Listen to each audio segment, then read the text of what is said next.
continuing on with example 2, we're going to graph this quadratic function using the same four steps I did in the previous example. The first thing I want to do is look and see whether this parabola opens up or down. And open it up because this value a here is positive, in this case positive 1. The vertex is going to be negative 3, comma 1. Again, it's negative 3 because it's the same thing as x minus a negative 3 squared plus 1. And there's your h value. Axis symmetry is going to be x equals negative 3. Okay, find the x-intercept. You put in 0 for y. I get 0 equals x plus 3 squared plus 1. Subtract 1 from both sides. So I get negative 1 equals x plus 3 squared. The same thing as x plus 3 squared equals negative 1. Using the square property, I get x plus 3 equals plus or minus square root of negative 1. And remember that this is the same thing as I. So I get x plus 3 equals plus or minus I. Subtract 3 from both sides. I get x equals negative 3 plus or minus I. Well, here we have x equals negative 3 plus I, and x equals negative 3 minus I. Well, these are all going to be not real. So this means no intercepts, no x-intercept. Because there's no value, negative 3 plus I, there's not a value, not a real value. Okay, so step 4 is to find the y-intercept. We'll go ahead and plug in 0 for x. And my original equation was x plus 3 squared. So I get 0 plus 3 squared plus 1. That gives me 3 squared plus 1, which gives me 9 plus 1, which is 10. I get 0, 10. So let's go ahead and graph what we have here. We know that when graph opens up, the vertex is negative 3, 1. Right there. We have no x-intercepts, and the y-intercept is 0, 10.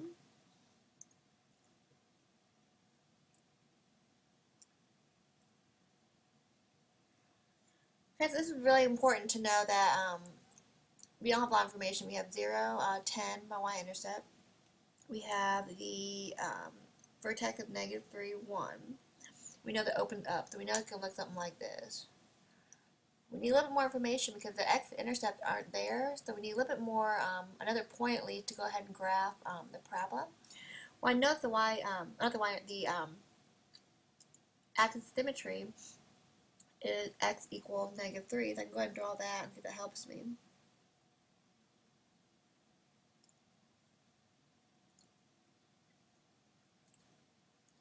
X equals negative 3.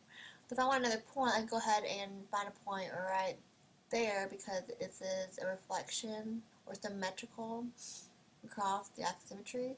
So the point would be right there. So another point would be right there. That helps me draw a parabola a little bit easier. So that would be negative 6, 10.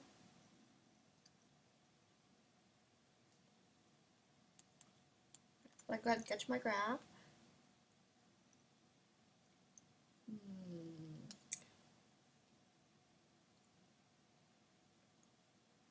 Again, remember there can be arrows at the end of this parabola because these points come from. There are plenty of other points on this parabola. We've only labeled just 3 of them.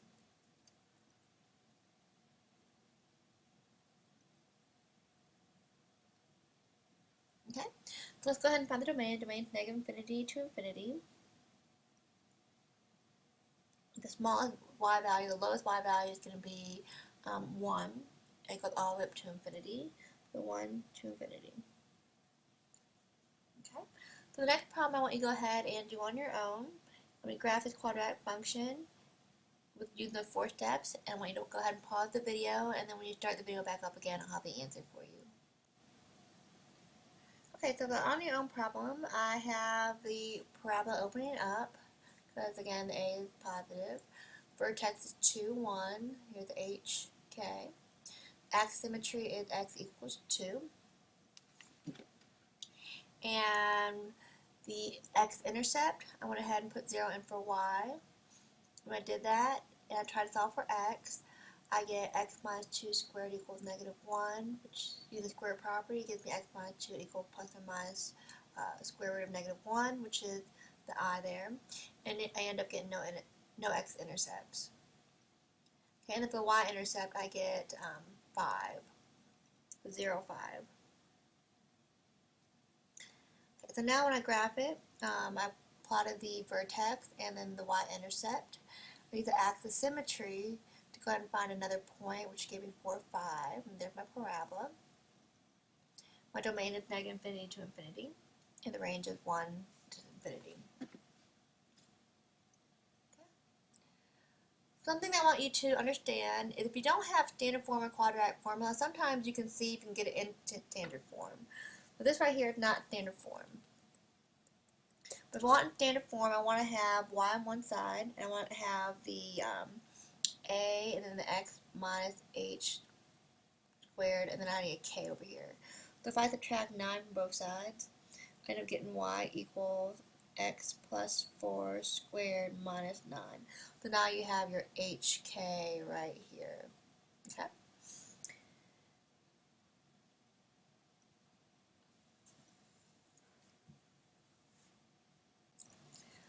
Something you might see in your homework is a problem like this. Write an equation that has the shape, the same shape, or the other thing you might see in your assignment or your homework would be write an equation that has the same shape as the graph f of x equals 3x squared, but with the point 2, negative 4 is the vertex.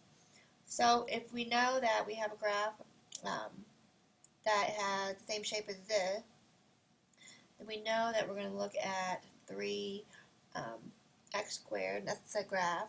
We want to have a graph that has the same shape as that, then we know that we're going to have the same 3 in front, and we need to have a vertex. So it can be x plus, or x minus 2 minus 4 there. There's my vertex, the 2 and the negative 4. But it's going to have the same shape. It's going to be opening up at the same, as this would be opening up too. Okay? Okay, so what happens when the quadratic formula is not in standard form? So if you recognize it in standard form, you can go back to the A and the H and the K. What happens if it's not in standard form? So we have another format where it looks like this. This is probably a little more common to see. So if you have this format and it's not in standard form, what you're going to do is you're going to look at the coefficient of your x squared term, which is your A. And if A is positive, then we know that the graph is going to open up. If A is negative, the graph is going to open down. Okay. To find the vertex, we're going to use the formula negative b over 2a to find the x value. And then you're going to plug in that value into the function to find your y value. Okay, this is really basically x comma y. Okay, and everything else is the same. So everything else is the same. That means finding the axis of symmetry, x-intercepts, and y-intercepts. Okay, so let's go ahead and look at this problem here. When a graph is function and it's not in standard form, we're going to use the graph to identify it and then also identify the domain range. Okay, so here we're going to go ahead and look at whether it opens up or down. This is the a value right here. It's negative, so it's going to open down. The vertex, we're going to try to find the x value of the vertex. The x value is equal to negative b over 2a. Here's the b value. The b value is negative 2. So it can be negative of a negative 2. And then 2 times the a value. The a value is negative 1. So I get 2 over negative 2, which is equal to negative 1. So there's my x value of the vertex. Now to find the y value, basically you can put f of negative 1. So you input negative 1 into this function. I get negative of negative 1 squared minus 2 times negative 1 plus 1. This gives me negative 1, because this right here is just going to be 1, plus 2 plus 1, which is going to give me 1 plus 1, which gives me 2. So my vertex is going to be negative 1, 2. I found the x value, and I found the y value. That means the axis of symmetry is going to be x equals negative 1. It's going to be that x value of the vertex. To find the x-intercept, we're going to plug in 0 for y, so I get 0 equals negative x squared minus 2x plus 1. And I'm going to go ahead and try to factor this. I get 0 equals negative 1 x squared plus 2x minus 1. Let's see these factors. I get x and x. And the only two numbers to give me 1 or negative 1 would be 1 and 1. Make one positive, one negative. If that doesn't seem like it works, that's x squared, that's negative 1x plus 1x, negative minus 1. That doesn't work. And if you try to figure it out, there's no way to actually factor this right here. So we want to solve for x here, and the zero product rule, zero factor rule won't work. So the other way to solve is to use the quadratic formula.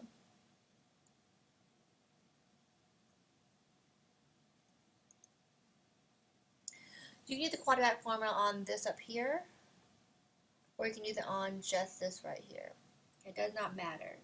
So I taught students that if you use it up here or here, you should get the same answer for x. So I'm going to use the quadratic formula on this right here, but again, if you want to use it here, you can do it here. You still get the same x values. If I use it up here, I'm going to go ahead and say x equals negative b plus or minus square root of b squared minus 4 times a times c all over 2 times a. Get x equals 2, because I have negative of a negative 2, which gives me 2, plus or minus square root of negative 2 squared minus 4 times negative 1 times 1 all over 2 times negative 1. That gives me x equals 2 plus or minus square root of 8. I'll type this on my calculator here. All over negative 2. The x equals 2 plus or minus, actually let's go ahead and do this real quick. Erase that. You can go ahead and simplify this right here. We're really trying to find an x value, so if we simplify this, really it's hard to graph a square root. So I'm going to go ahead and separate this out. The x equals 2 plus the square root 8 over 2, or x equals 2 minus square root 8 over 2.